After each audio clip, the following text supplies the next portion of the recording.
오늘은 이제 트레이드윈즈에서 현재 선사들이 발주를 하지 않은 이유를 좀 구체적으로 길게 이제 언급을 해서 기사를 냈는데요. 이 점에 대해서 좀 살펴보겠습니다. 일단 이제 기사를 좀 보시기 편하게 한국어로 이제 화면 번역을 좀 해놨는데요. 먼저 이제 여기 클락슨에 따르면 현재 전 세계 평균 선박들의 선령이 지난 이제 2013년에는 9.7년이었는데 현재는 이제 12.3년이라고 언급하면서 이제 15년 이상이 된 선박도 무려 이제 29%나 차지한다고 언급을 하고 있습니다. 그 이유는 우리가 잘 아는 것처럼 한동안 철광석 가격이 계속 하락하다 보니까 이제 폐선이 적극적으로 이뤄지지 않았기 때문이죠. 그러면서 앞으로 이제 선주들은 투기적으로 선박 발주를 할 거라는 징후는 거의 없다고 하면서 이제 컨테이너선을 예를 들고 있는데요. 컨테이너선 같은 경우 몇 년 전에 이제 엄청난 발주 러시가 이어졌죠. 그래서 이제 그 이유를 보면 바로 이제 매달 수십억 달러의 이익을 거둬들였기 때문입니다. 그러니까 엄청난 이익을 벌어들이는 게 눈으로 확인이 되니까 자연스럽게 이제 발주 러시가 이어졌는 것이죠.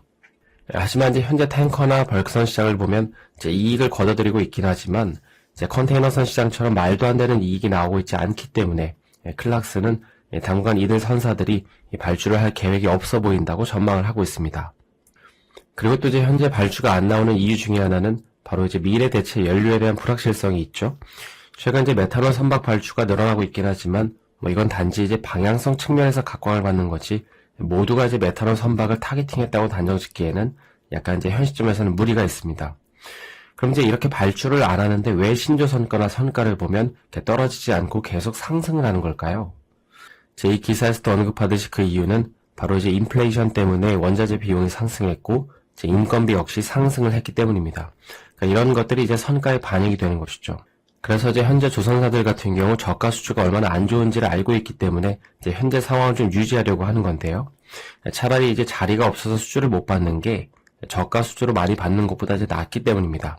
따라서 이제 이런 이유 때문에 당분간 조선사에 발주하는 물량이 좀 크게 늘어나기 어려워 보이는 만큼 이 조선사에 투자하고 계시는 분들은 좀 이 점을 염두에 두시면 기회비용을 줄이는데 어느 정도 도움이 되지 않을까 싶습니다. 다음으로 이제 간단히 이 원자력 발전 선박에 대해서 좀 살펴보려고 하는데요. 이제 결론부터 말하면 이 원자력 발전은 이제 앞으로 시기상조이고 이 원자력 선박은 이 원자력 업계에서 셀프 포장을 하는 것이라는 점입니다. 그 이유는 바로 관련 규제가 없기 때문인데 이제 핵 기술을 다룬다는 건 사실 단순히 며칠 그냥 교육을 받는다고 될 문제는 아니기 때문이죠. 그래서 이제 최근 그 탈탄소를 완전히 해결할 수 있는 방법이 이 원자력 선박이라고 이제 부각이 되고 있긴 하지만 이게 이제 아직까지는 그 탐구할 만한 가치가 있을 뿐이지 상용화되는 건 아주 먼 미래라고 보시면 될 것 같습니다. 오늘 국내 시장은 이제 거의 보는 게 의미가 없을 정도로 폭락한 시장이었는데요. 그럼에도 불구하고 오늘 나온 이슈를 좀 살펴보면 먼저 이제 메탄올 선박에 대한 내용이 나왔었습니다. 최근 이제 핫한 친환경 선박은 단연 메탄올 선박이죠. 특히 이제 기존의 메탄올은 이제 탄소가 포함되어 있지만 이 바이오 메탄올 연료를 활용하면 이러한 문제를 어느 정도 해결할 수 있기 때문입니다. 현 시점에서 메탄올이 각광받는 이유는 바로 이제 공급 조달이 쉬울 것으로 예상되기 때문이죠. 천연가스처럼 어디를 가든 공급받을 수 있을 것으로 예상되기 때문입니다. 결국에 이제 선박 연료라는 건 그 자체가 이제 친환경적인 것도 중요하지만 어디를 항해하든 편하게 연료 공급을 받을 수 있어야 됩니다. 그래서 이제 실제로 전 세계 주요 선박 엔진 공급 업체 중에 하나인 이 맨사도 전체 프로젝트의 30% 이상을 메탄올 엔진으로 포커싱을 하고 있고요. 물론 메탄올의 경우 기존 연료보다 2.5배에서 3배의 탱크 공간이 필요하고 또 이제 유독성이 있기 때문에 무조건 신뢰할 만한 연료는 아니지만 암모니아나 LNG보다 저렴하기 때문에 이 선박 연료로 사용되기에는 큰 부담이 없습니다. 그리고 이제 얼마 전에도 다뤘지만 지난달만 하더라도 작년에 5분의 1에 해당하는 규모의 메탄올 선박이 발주가 됐잖아요. 메탄올 같은 경우 이미 벙커 연료로 사용되기 위한 어떤 규정 또 이제 규칙들이 마련되어 있기 때문에 조금만 수정하면 즉시 활용이 가능합니다. 뿐만 아니라 이제 엔진 설계도 어렵지 않기 때문에 조만간 메탄올 관련 선박이 크게 한번 이슈가 되지 않을까 싶습니다. 다음 두 번째로 살펴볼 기사는 클락슨이 이제 올해 중국 수요가 예상보다 강하게 회복됨에 따라서 벌크선 운임 전망을 상향 조정했다는 기사입니다. 그러면서 이제 관련 기업들의 주가도 이제 저평가되어 있다고 언급을 했는데요. 구체적으로 보면 올해는 이 석탄과 곡물을 중심으로 톤마일 상승이 두드러지고 내년부터 본격적으로 이 철광석의 톤마일 성장이 나타날 것으로 전망을 하고 있습니다. 물론 이제 철광석 시장이 성장을 안 한다는 게 아니라 상대적으로 석탄이나 곡물 시장의 상승세가 이제 두드러질 거라는 것이죠. 실제로 이제 현재 철광석 같은 경우에는 이제 급격한 어떤 상승세보다도 이제 완만한 상승을 좀 기대하고 있는데요. 그래서 이제 최근 BDI 지수나 벌크선 운임이 계속 상승하고 있긴 하지만 이러한 수혜가 이 소형 벌크선에 먼저 반영된 다음에 이제 본격적으로 이 케이프 사이즈 선박에 반영되지 않을까 싶습니다. 마지막으로 살펴볼 점은 최근 선주들이 이 환경 규제로 인해서 선박을 느리게 이제 운항을 하고 있는데 이러한 흐름이 이제 추후에도 크게 개선되지 않을 것 같다는 기사입니다. 그러니까 이게 이제 무슨 말이냐면 최근에 이제 CII 규제를 맞추기 위해서 이 선사들이 느린 속도로 선박을 운항하고 있죠. 실제로 이제 컨테이너선의 경우 작년보다 이 선속이 4% 감소했고 벌크선도 작년보다 2.2% 감소한 수치를 기록을 하고 있습니다. 수요 회복이 더디고 또 이제 환경 문제 때문에 일부러 운항 속도를 느리게 해서 이 공급 과잉 현상을 이제 억제를 하는 것이죠. 그런데 이제 만약에 이러한 상황에서 수요가 회복되면 어떻게 될까요? 그럴 때에도 이들 선박들은 이 환경 문제 때문에 선속을 빠르게 할 수 없다는 것입니다. 그래서 결국 이 공급 부족 현상이 야기된다는 것이죠. 따라서 이제 이렇게 되면 비단 해운사들의 운임은 이제 또 오를 수밖에 없고요. 그리고 좀 더 나아가서 컨테이너선 시장처럼 말도 안 되는 운임 상승이 나오면 이제 그 나비 효과는 우리 이제 국내 조선사들에게까지 이제 이어질 수밖에 없는 것입니다. 한국 시간으로 어젯밤에 꽤나 의미 있는 뉴스가 나왔는데요. 그리스 선사 에벌랜드 쉬핑이 이 3호 중공업에 158K급 탱커 2척 발주를 의뢰했기 때문입니다. 거제 이제 발주를 했고 제 3호 중공업이 수주를 했다고 봐도 무방한데요.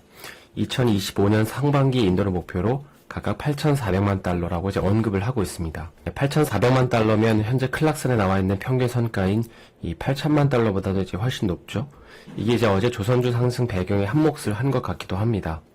이 유의미한 탱커 발주는 아니지만 이 탱커 발주가 나왔다는 것 자체가 이제 의미가 있는 것이죠. 최근 조선사들 같은 경우 LNG와 컨테이너선 수주 외에 탱커 수주를 기다리고 있잖아요. 그런데 이제 탱커 발주가 안 나오는 이유를 보면 이제 크게 세 가지 이유가 있었기 때문인데요. 먼저 이제 높은 선가와 먼 인도 기간이 있었습니다. 그러니까 이제 배값이 너무 비싸다는 것과 지금 발주를 해도 2026년 이후에나 받는다는 건데 그때는 또 이제 어떤 일이 벌어질지 모르는 상황에서 이 무작정 탱커 발주를 하기에는 무리가 있다는 것이죠. 그런데 이번에 3호 중공업이 수주할 선박의 인도 기간을 보면 2025년으로 되어 있습니다. 따라서 이 말은 이 조선사들 도크가 어느 정도 차 있긴 하지만 이제 필요에 따라서는 이렇게 탄력적으로 조정해서 건조를 할 수 있다는 말이 되는 것이죠. 그리고 두 번째는 부채 상황과 주주의 친화적인 행보 때문인데요. 최근 이제 자사주 매입이나 부채 상황에 적극적이다 보니까 이제 선박 발주를 할 수가 없는 상황이죠.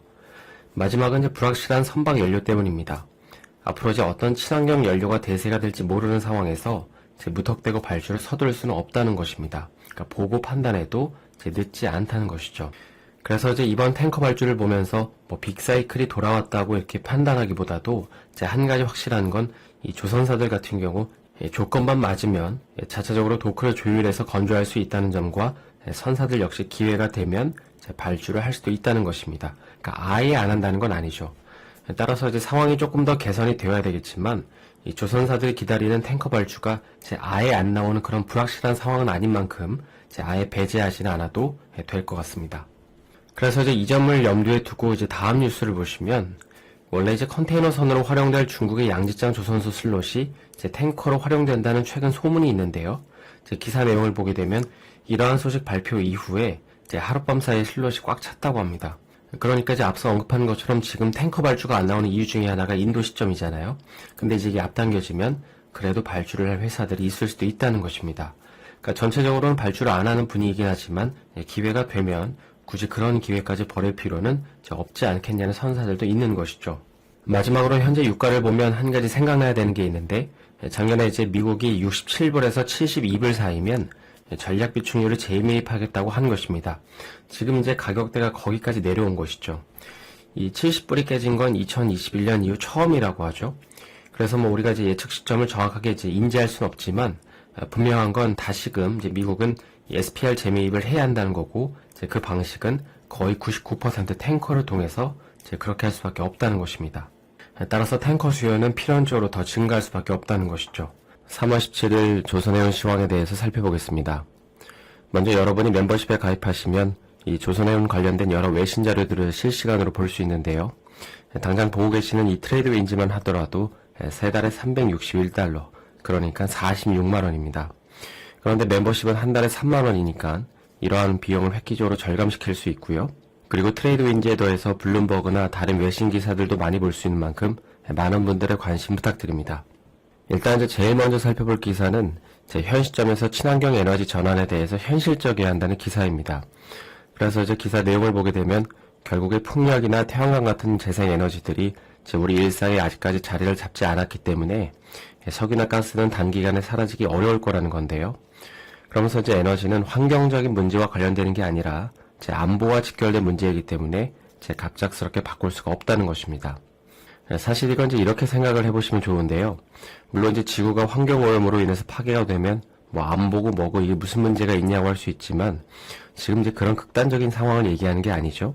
그러니까 환경 문제 해결이라는 이 슬로건, 그리고 이제 이념보다 중요한 게 먹고 사는 문제라는 것입니다.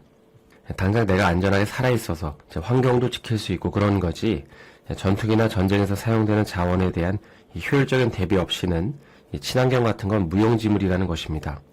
그래서 지금 이제 IMO 2050 같은 문제도 환경 문제 때문에 시행되고 있긴 하지만 이게 완벽하게 안착이 되려면 결국에 선진국들이 얼마나 친환경 에너지를 받아들이는지도 같이 봐야 하는 이유가 이런 이유 때문인 것이죠. 두 번째 내용은 제가 종종 컨테이너선 시장이 최근 횡보를 하는 이유가 이 어느 정도 안 좋은 이슈는 다 나왔기 때문이라고 말씀을 드린 적이 있는데요. 그러면서 최근 컨테이너 선사들은 이 작년부터 불거져온 공급 과잉 문제를 선속 감소, 그리고 운항 노선을 늘리는 방식으로 대응을 하고 있습니다. 그러니까 최대한 느리게 가면서 더 먼 거리로 우회해서 운항을 하는 것이죠. 따라서 이렇게 하면 공급 과잉 문제를 어느 정도 해결할 수 있습니다.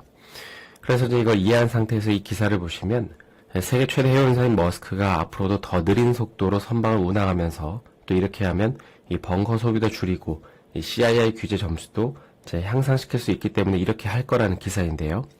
최근에 이스라엘 해운사 짐도 그렇고 해외 컨테이너 선사들 같은 경우 수요 감소를 제외하고는 어두운 터널을 어느 정도는 좀 빠져나온 게 아닌가 싶기도 합니다. 그러니까 지난번과 같은 엄청난 운임 상승을 기대할 수는 없지만 컨테이너 선사 바닥은 좀 주가가 어느 정도 확인된 게 아닌가 싶은 것이죠. 마지막으로는 그 S&P에서 전망하기를 올해 3분기와 4분기의 원유 수요를 보면 항공량 증가에 더해서 중국 수요 증가로 원유 소비가 사상 최대치를 넘어설 것으로 전망을 하고 있습니다. 특히 수요 증가의 대부분이 중국이라는 점을 보면 앞으로 이러한 원유들은 더 많이 해상 루트를 통해서 수입이 될 텐데요. 여기에 대해서 어제 얘기한 미국의 전략 비축유 재매입까지 고려하면 이 탱커 수요는 여전히 긍정적인 상황들이 많이 있는 상황입니다. 그래서 현재 매크로 때문에 왔다 갔다 하지만 장기적으로 보면 탱커는 여전히 좋은 사이클이 남아있지 않았나 싶기도 합니다. 한 주간 고생하셨고요. 저는 월요일에 다시 인사드리겠습니다. 오늘 영상이 도움이 되셨다면 좋아요와 구독 부탁드립니다.